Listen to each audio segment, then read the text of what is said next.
Gente, a graça e a paz de nosso Senhor e Salvador Jesus Cristo. Vamos meditar na palavra de Deus nessa noite.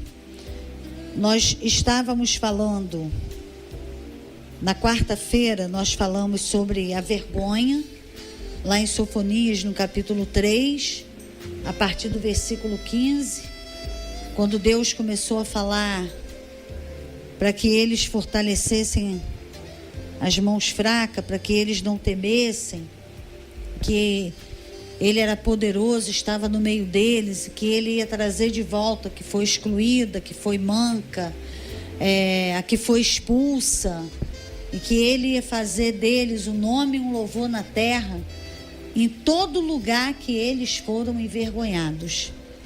Que Deus ia mudar a sorte deles, diante dos olhos deles, e diante dos olhos do mundo.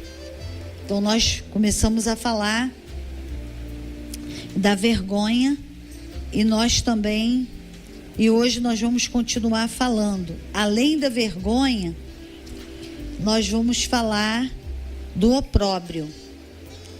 O opróbrio, porque tem vergonha que só você sabe que tem aquele problema. Por exemplo, vamos fazer de conta que você tem uma mancha em algum lugar do seu corpo que você se veste e ninguém vê. Então você se sente envergonhado com aquela mancha. Aquilo está entre você e a mancha.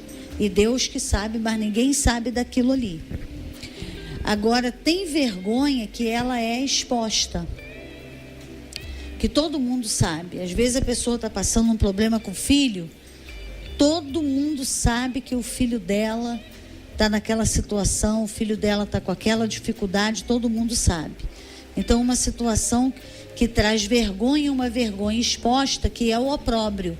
Todo mundo sabe que a pessoa está com aquela dificuldade, está com aquela deficiência, está com aquela situação difícil. Todo mundo sabe disso. E a palavra de Deus fala de uma mulher e que ela tinha uma vergonha exposta. Todo mundo sabia que ela era estéril. Isso está lá no livro de 1 Samuel, no capítulo 1, a Ana. Todo mundo sabia que Ana era estéril.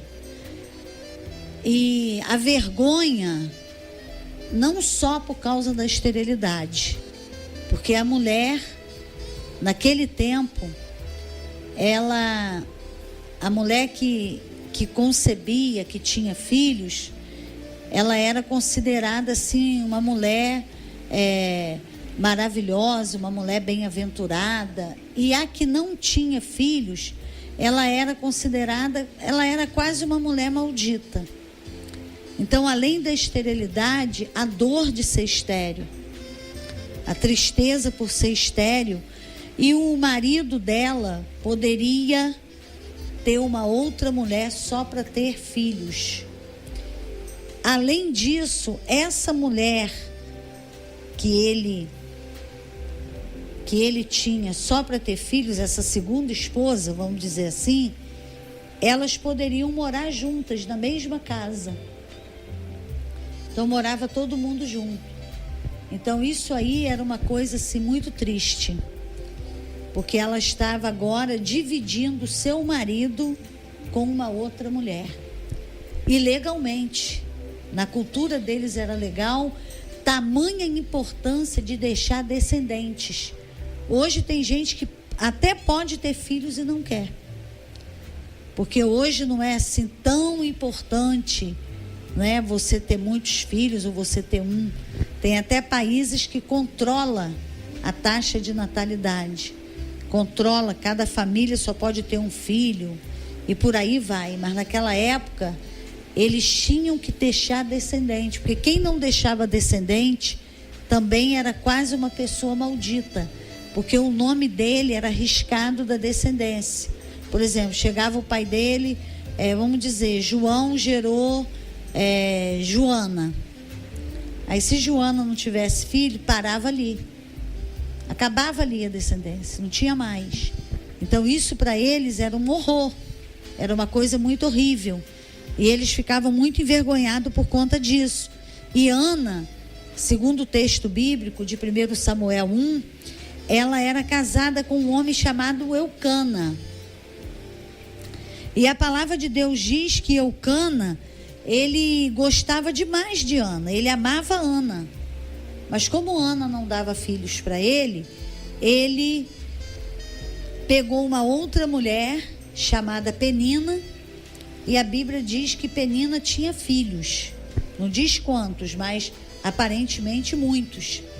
Então, todo ano, o versículo 3 fala que de ano em ano este homem subia da sua cidade para adorar e sacrificar ao Senhor dos Exércitos em Siló.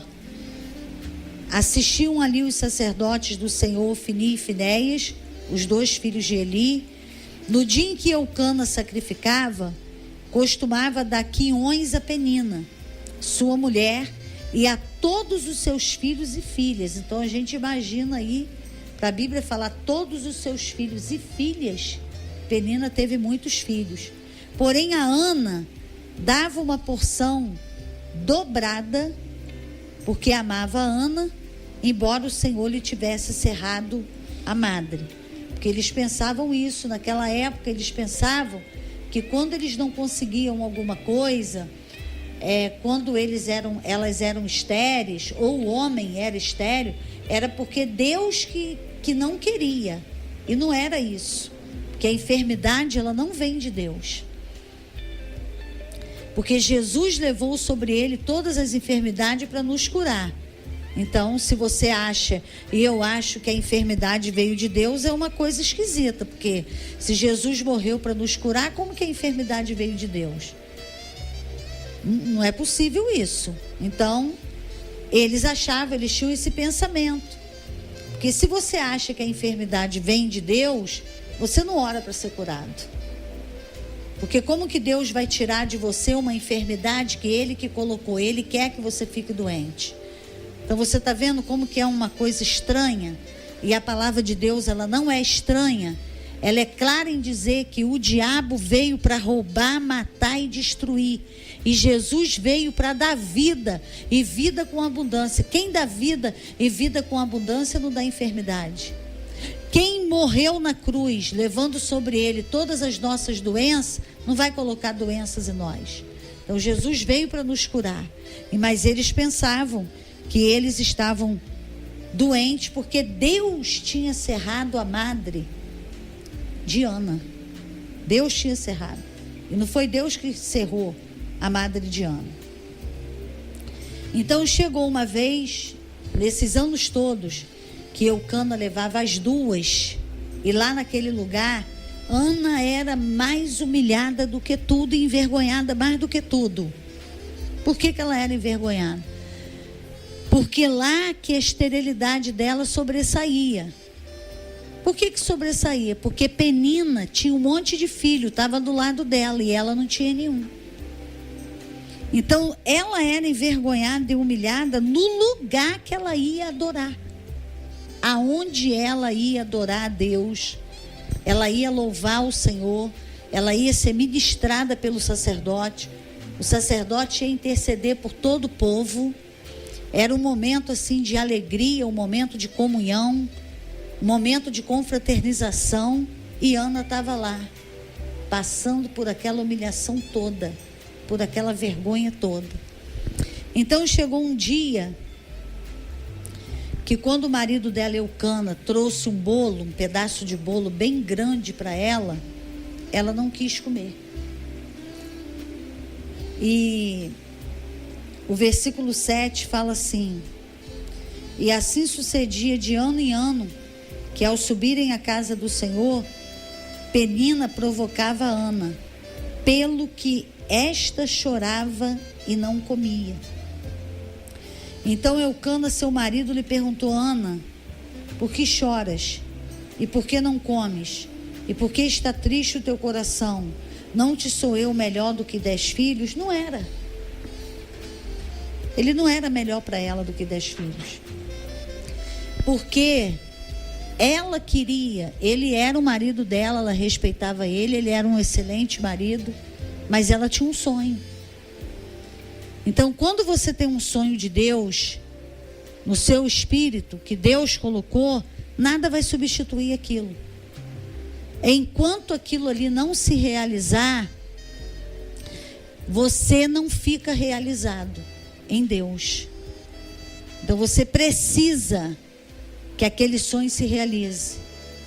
E essa inquietação, muitas vezes, dentro de nós, para realizar o sonho, é o próprio Deus que coloca. Porque Deus não quer que você se conforme com a não realização do sonho. Ele quer mesmo que você persevere em acreditar que você vai realizar aquele sonho, que Deus vai te entregar aquele sonho nas mãos. E ela, nesse ano, Ana se levantou. O versículo 9 diz: então Ana se levantou. Depois que comeram e beberam em Siló, e Eli, sacerdote, estava sentado numa cadeira junto a um pilar do templo do Senhor.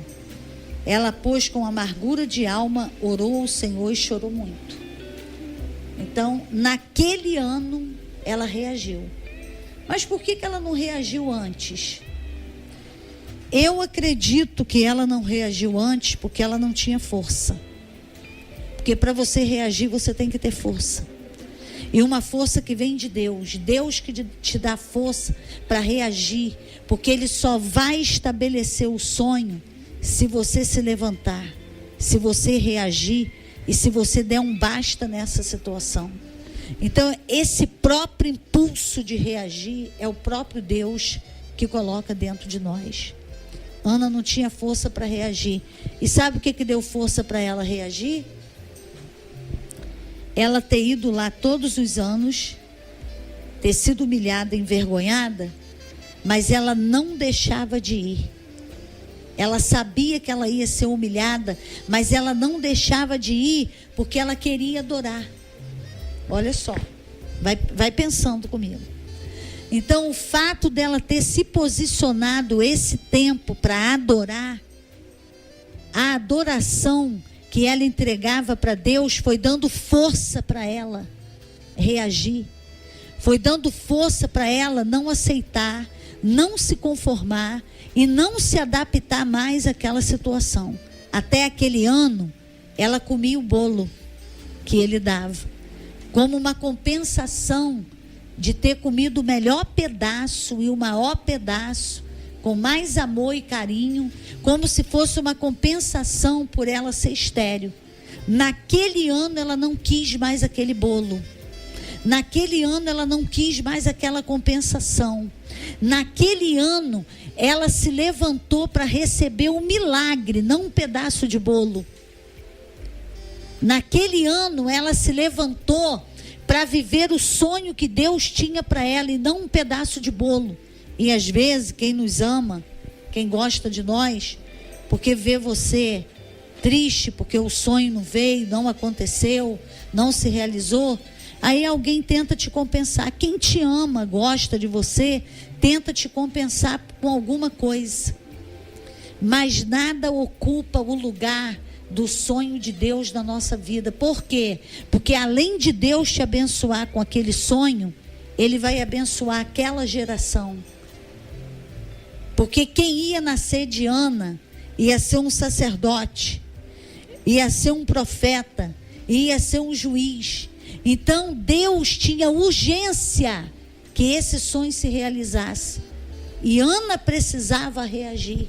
Então o próprio Espírito Santo foi se movendo dentro de Ana, para Ana reagir, para ela dar um basta, para ela não querer mais aquele pedaço de bolo no lugar de um sonho.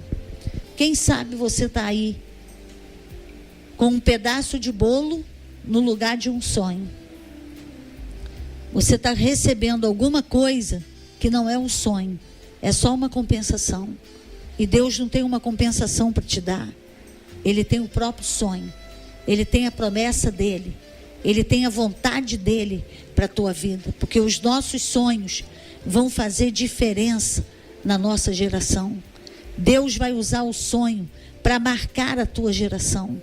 Deus vai realizar esse sonho para você marcar a tua geração, para Ele trazer algo do céu para a terra, que vai mudar a história de muitas pessoas. E Samuel mudou a história de muitas pessoas. Samuel ungiu o primeiro rei de Israel. Samuel ungiu o segundo rei de Israel.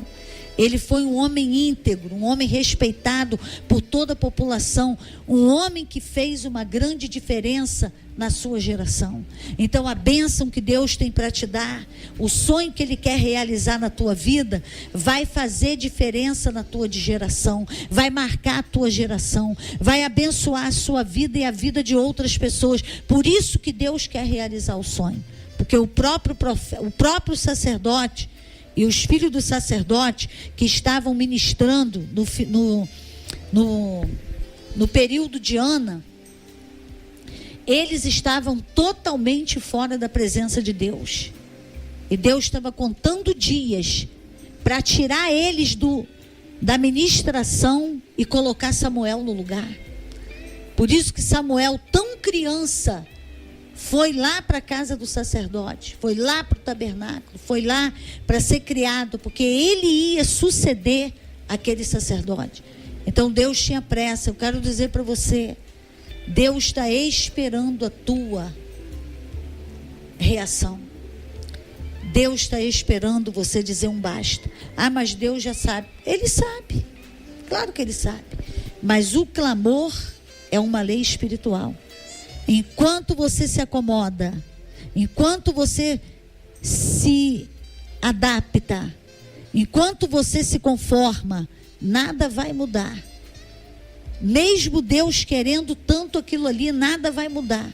É como se você, com a sua acomodação, o seu conformismo, a sua adaptação, estivesse limitando o plano de Deus para a tua vida, limitando Deus, limitando aquilo que Deus quer fazer na nossa vida.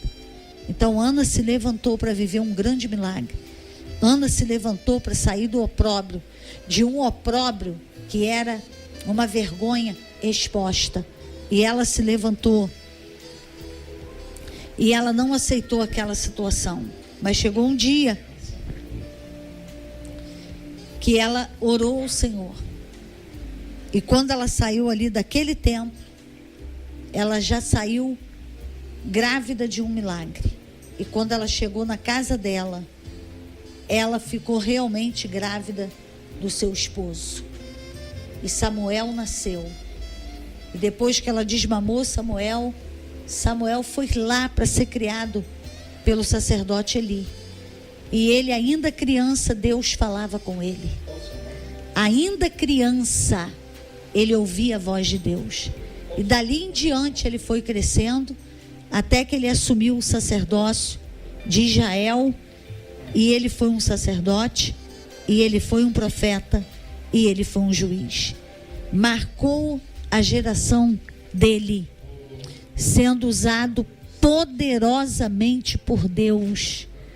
Então não desista do teu sonho, não se conforme com uma compensação e um pedaço de bolo. Não se conforma com isso. Continue buscando ao Senhor. E teve aqui no livro de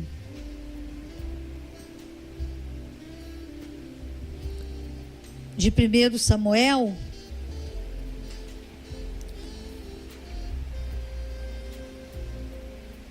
quando Ana, no capítulo 2, nós tivemos o cântico de Ana. E o versículo 4, no cântico que ela cantou quando Samuel nasceu, ela falou assim: os arcos dos fortes estão quebrados e os fracos são cingidos de força. Então Penina, ela se achava muito forte pela quantidade de filhos que ela tinha. Mas Deus quebrou aquele arco e cingiu Ana de força, a fraca, a estéril. Ele cingiu Ana de força. E Ana teve ali uma quantidade também de filhos. O texto diz, no versículo 21 do capítulo 2 de 1 Samuel: visitou, pois, o Senhor a Ana, que concebeu e teve 3 filhos e 2 filhas. Entre mentes, o menino Samuel crescia diante do Senhor. Então, Ana deu Samuel para Deus, porque ela fez esse voto, que se Deus desse um filho para ela, varão, ela ia devolver para Deus. Então esse filho foi criado pelo sacerdote. Todo mundo sabia que ele era filho de Ana e que Ana era sua mãe. Ana tinha contato com ele, mas o ministério dele era para servir ao Senhor como sacerdote, como juiz e como profeta. Então ele teve que sair da sua casa, mas Ana não ficou desfilhada, ela não ficou sem filho, ela teve mais 3 filhos e teve também 2 filhas. Então, na realidade, ela teve 4 meninos e 2 meninas. Ela teve 6 filhos. 4 meninas. Ela teve 4 meninos e 2 meninas. Então, Deus abençoou o ventre de Ana. Quando ela deu Samuel para Deus, ela pensava que ela só ia ter Samuel, mas ela teve mais 6. Esse é o nosso Deus. No total ela teve 7 filhos. A estéril, que não ia ter nenhum, teve 7. Então você pode estar aí pensando: eu não vou ter isso, eu não vou conseguir isso, eu não vou ter nenhum, eu não vou ter nenhuma. Ana também pensava e teve 7. Então Deus vai te dar muito mais além do que você pensa, do que você imagina e do que você pede, porque Ele recompensa a fé, Ele recompensa o crer, Ele recompensa a perseverança, Ele recompensa você reagir, Ele recompensa você não desistir, Ele recompensa você não se adaptar a uma situação, não se adequar a uma situação, não se conformar e não se acomodar nela, mas Ele recompensa você dar um basta. Ele recompensa você se levantar, como Ana se levantou, para dizer: não quero mais viver esterilidade, não quero mais viver esse mal, eu quero ter o meu filho, do relacionamento com o meu esposo, das minhas entranhas eu quero ter o meu filho. Então Deus recompensa o reagir, Deus recompensa o clamor numa causa que parece estar perdida. Ele recompensa e Ele te dá vitória.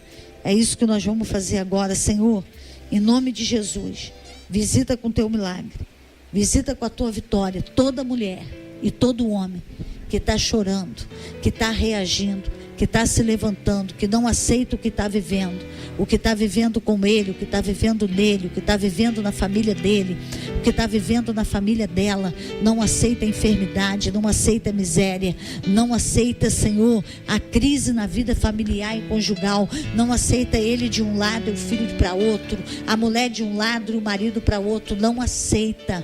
Está clamando pela mudança, está clamando pela virada, está clamando pela mudança de sorte. E o Senhor é um Deus que muda a sorte. O Senhor é aquele que quebra o arco do forte e cinge de força aquele que era fraco. Cinge esse homem de força, cinge essa mulher de força, sacode todo o jugo, toda a cadeia, toda a prisão, despedaça pelo teu poder, faz todo monte na frente dela e na frente dele virar uma campina, exalta todo vale, abate todo monte, Senhor, endireita tudo que está torcido nessa noite, em nome de Jesus, e traz vitória para esse que clama, traz vitória para essa que clama, traz vitória por alguém que está sendo apresentado a ti agora, no poder e na autoridade do nome de Jesus. Deus te abençoe muitíssimo.